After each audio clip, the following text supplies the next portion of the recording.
in 97% of cases, people are suffering from pain. It's muscular. It's huge. So on the rare case, it can be structural. Okay? Now, the person comes to you with the diagnosis and they're being told they're bone on bone, the nemesis of any person who has pain.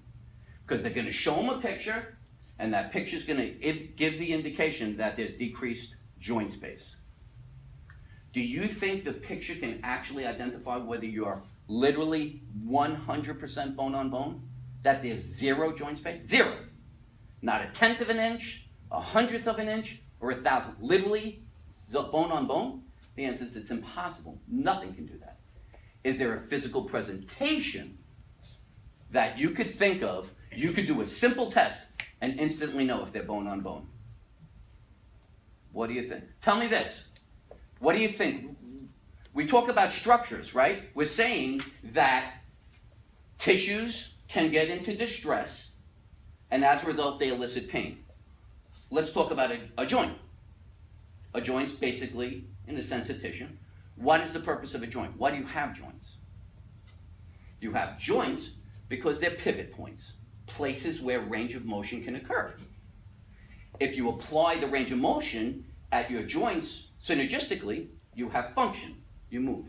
But basically, that joint has no other reason to exist other than to allow for range of motion, right? Isn't that why you have joints? Isn't that what a joint is? A place where range of motion occurs. So, how would you know if you were bone on bone? What does bone on bone mean? No joint space.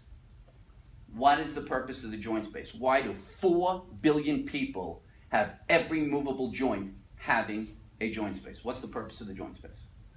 What happens to the bones? Do the bones stay exactly in the same place when you moved your joint?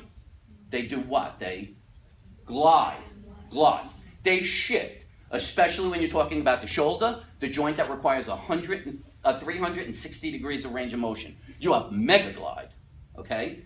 So, the purpose of your joint space is to allow that natural mechanical glide to occur, to allow the mechanics of the joint to allow for full range of motion. So if you were bone on bone, literally zero, no joint space, could you have glide?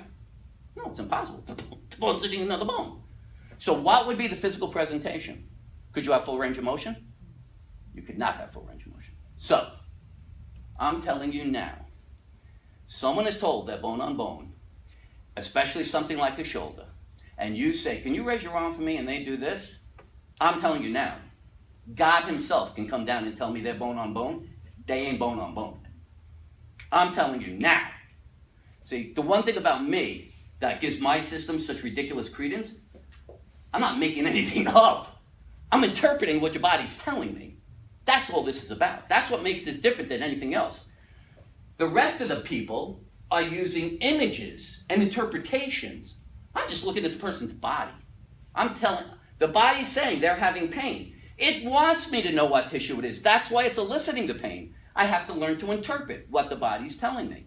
So, range of motion right off the bat. Full range of motion, I don't even want to hear about structure. I don't want to hear about your arthritis. I don't want to hear about your labral tear. I don't want to hear about your rotator. None of it.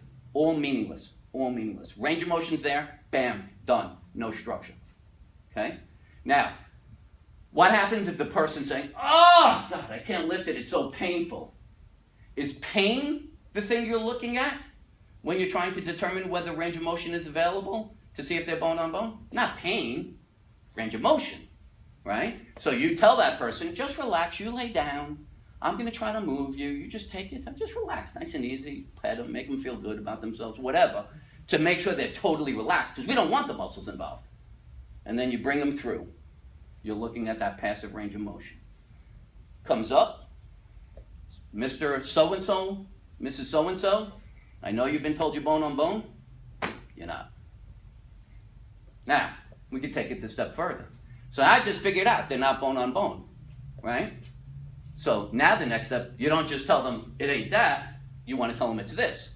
If we look at the hip, where do you think most people who are being told they need a hip replacement, where do they mostly have their pain? Where do people come in and say they're having pain? I assume you get people who are diagnosed with bone on bone, right? Especially at the hip, the knee. I mean, it's the number one, it's the big money ticket right now. Everybody's getting hip replacement. You know the funny thing? I always go back to this.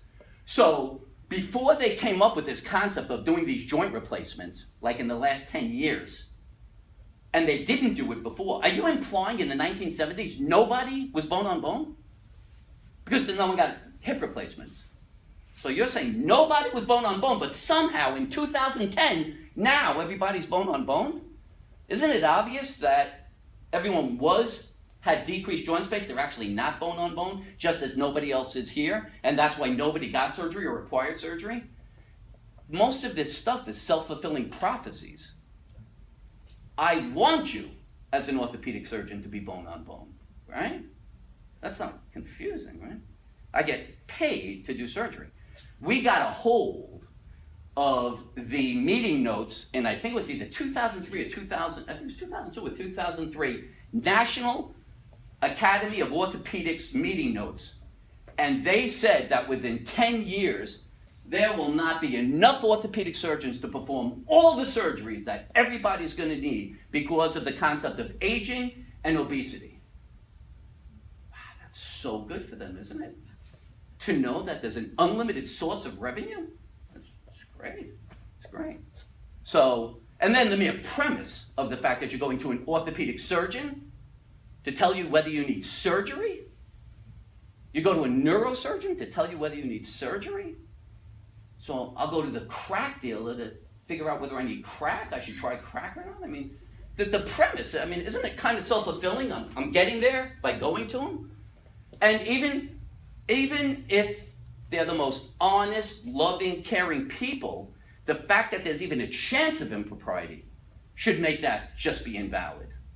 If only one person was ever in a position to do that, it just doesn't make sense. More importantly, their mechanism is nothing more than a diagnostic test. There's no presentation of symptom, which is really the body's way of trying to identify what the tissue is. So let's go back to this hip concept.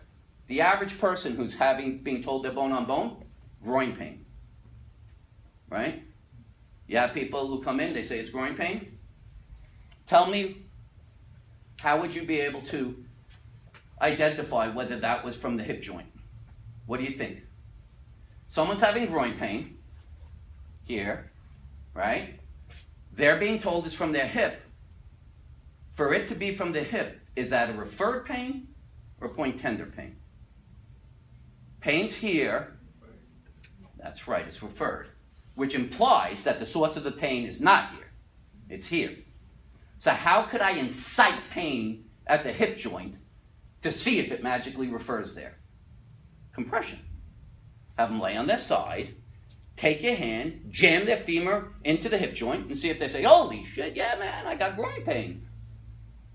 But what if you do that, and I don't care how hard, I'll sit on them. You're never going to get it.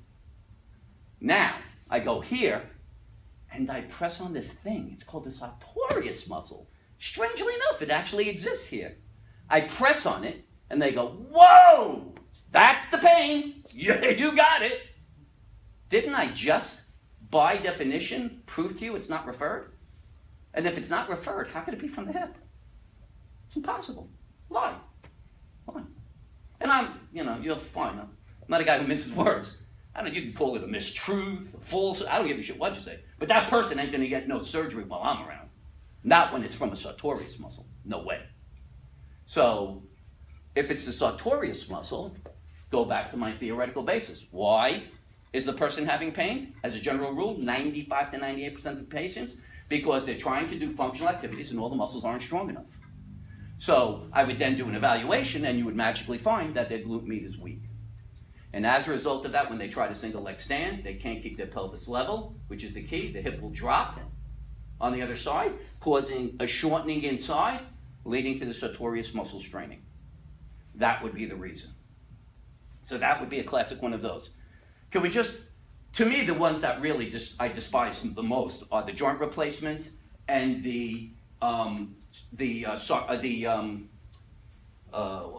the main thing there? Sciatica. Okay, everyone is being told sciatica comes from the lumbar spine, right? Isn't pretty much everyone saying that? They get to that, right? Oh, I've got an L4 nerve root impingement or something like that, right? Where does the sciatic nerve begin? What? The butt, right. It's at the greater sciatic notch. And it goes to where? The back of the knee. So, for you to have sciatica, don't you have to have irritation of the nerve within its path? So, there has to be some sort of impingement anywhere between the butt and the back of the knee. Now, I'll give you kind of a goofy-ish thing that happens to me. I'll be reading some crazy article. I got to go to the bathroom. I go sit down. And oh, shit, I'm not really realizing how much time I'm sitting there. And boom, I got sciatica. Right? What caused that sciatica? Did I just create a herniated disc? By sitting on a toilet? Oh, God, I'd be scared. Oh, wait a second. The inner portion of the rim compressed the back of my thigh where the sciatic nerve actually exists. That's how I got sciatica. That makes sense, right? So is there something within its path that can actually irritate the sciatic nerve? The answer is yes, piriformis muscle, right? So every single time someone comes to you and they're having sciatic symptoms being defined as from the butt, has to go below the knee.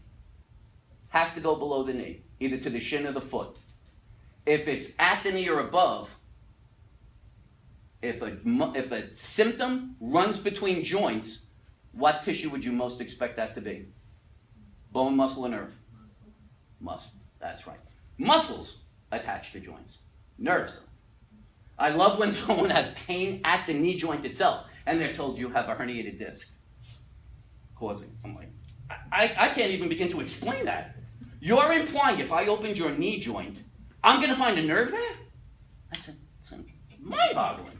But the system's going to try to capture people. I might sound insane, but I'm telling you, they're not patients. They're captives.